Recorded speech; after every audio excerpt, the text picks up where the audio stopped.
Welcome to the Widow Mom Podcast, episode 267, Why We Shouldn't Grow from Grief.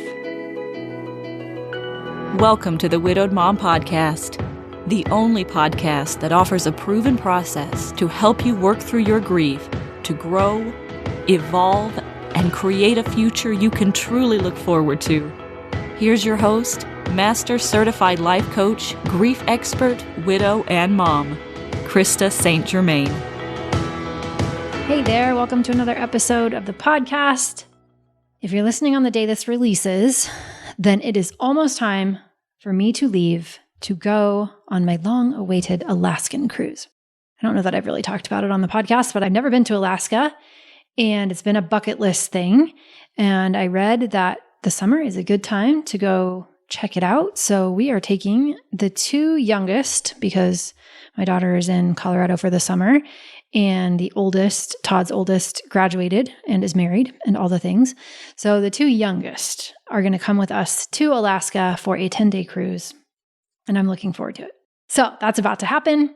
I am also trying very hard these days to make spending time in my pool a priority, which I realize doesn't maybe sound like the typical thing you would put on a goal list, but it's been one of my goals because I struggle to relax and not work. I'm pretty attached to what I do, and it's sometimes hard for me. I'm like looking at the pool as I record this podcast episode because I can see it from my office window, and I spend a lot of money making that pool look nice and keeping it nice. And there it is. And it's so easy for time to go by without me intentionally spending time in there. I don't know what the equivalent of this might be for you. And I know I have talked about this in other episodes of the podcast when we have talked about the importance of pleasure. But this is a thing for me that I am doing to give myself intentional pleasure for the sake of pleasure. And I don't think that the importance of that can be overstated, especially for those of us socialized as women. Most of us have been taught that our pleasure does not matter. And when you're going through an intense grief experience, it's super easy to think that your pleasure doesn't matter. And listen to me, it matters. It matters. So, little challenge for you. Consider something you could do right now, this week, today, at least, sometime soon, that would feel good to you, that you would do not because it would make you productive, not because it would help you heal, not because it would make you grow, but just because it feels good to you. What could that be? And could you do it for just a little bit? Could you give yourself permission to do it? My challenge to you. Okay. Why we shouldn't grow from grief. If you have followed me for any length of time, you know that should is a word I want us all to put little red flags on. To like when we hear it, for alarm bells and sirens to go off. Not because sometimes we won't choose to listen, but because sometimes we're just so full of shoulds, of things we should do. And shoulds put so much pressure on us. We don't need more pressure. We don't need more pressure. And you might not be telling yourself that you should grow from your grief explicitly. That might not be the way that it's showing up in your brain. You should grow from your grief. I think it's usually a lot more subtle than that, but it really is a should in disguise. Even when it's subtle, it can be a should in disguise. You don't have to do anything. And it is definitely not morally superior to grow from your grief. So if your brain is offering you, even in the subtlest of ways, an idea that you should grow from your grief, then this episode is for you. So I have thoughts. This is not going to be a super long episode, but I want to talk about a couple of reasons why I think this shows up. And then I want to offer some other possibilities for you to consider. So, you know, even I talk a lot about post-traumatic growth. I'm not sure that a lot of people are out there talking about it, but I love talking about it. Post-traumatic growth, of course, is an option, but it is not a should. We don't want to take something that is an option, an available choice, and turn it into a should, right? Post-traumatic growth basically says that positive psychological change is a possibility after something traumatic happens, after something that we experience as traumatic. We can take that part of our life experience, we can use it to get super aligned with our values and make changes so that the life we're living is even more of what we want. It is even more aligned with what we value. Now, that does not mean we are grateful that the loss happened. That does not mean we wished for it or that we're happy about it or that we wouldn't go back and change it necessarily. It just means we've decided to make changes that we want to make following something that we experienced as traumatic. Okay? But I see sometimes people are using it against themselves and making it some sort of moral imperative.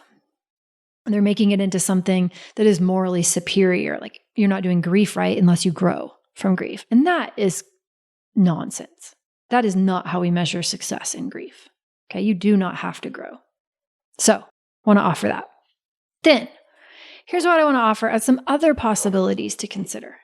If we're not deciding that growth makes us successful in grief, then what does make us successful in grief, right?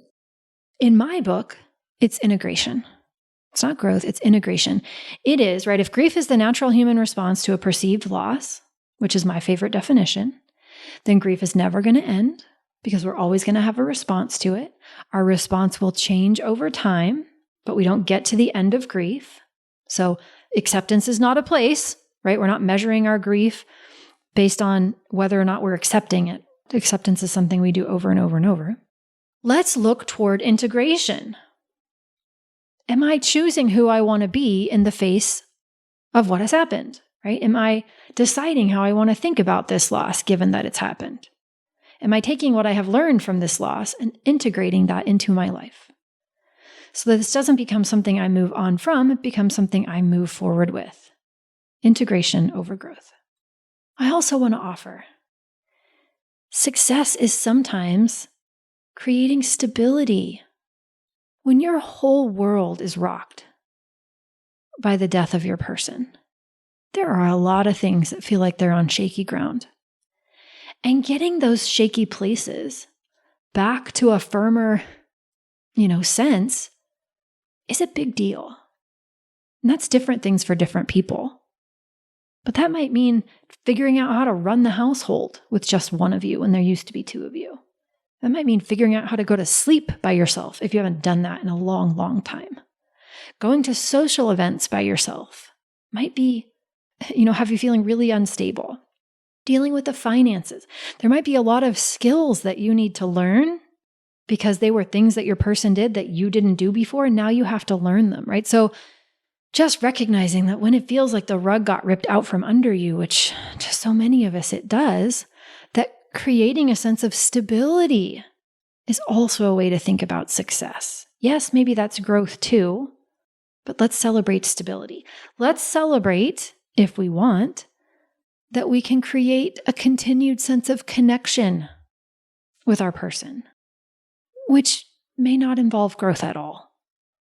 Right? We can still feel, because nobody can take away from us, connected to a person who is no longer living. We can cultivate the thoughts that create that emotional experience for us of connection. And maybe for some that will come very easily. Maybe for others it won't, and it will be something that we have to work at if we want it. But I think it's worth celebrating. Connection. So integration over growth, stability, and all the areas in which we create it, continued connection. And then can we celebrate just non-growth, just generally speaking? Right? This is also a beautiful outcome. If you keep living and your goal isn't to grow, okay, we can celebrate that. Think about all the things that have happened already since your person died that maybe don't look like growth to you, but were not easy. They were hard, right? And you did them, and you're still doing them. And maybe we don't label those things as growth, but I think we can still celebrate them.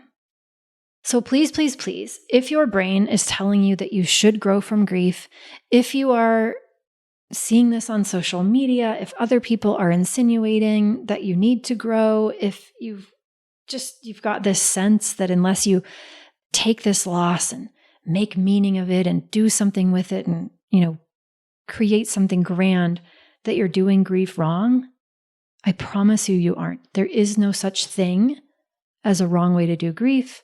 Please, please, please do not listen to the shoulds in your brain unless you want to listen to them.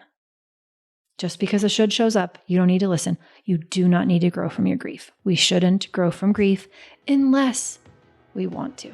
All right? That's what I have for you this week. Take care. Remember, I love you. You've got this. Take care, and I'll see you next week. Bye-bye.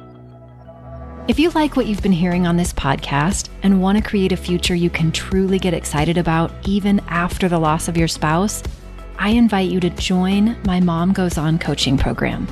It's small group coaching just for widowed moms like you, where I'll help you figure out what's holding you back and give you the tools and support you need so you can move forward with confidence. Please don't settle for a new normal that's less than what you deserve. Go to coachingwithkrista.com and click Work With Me for details and next steps. I can't wait to meet you.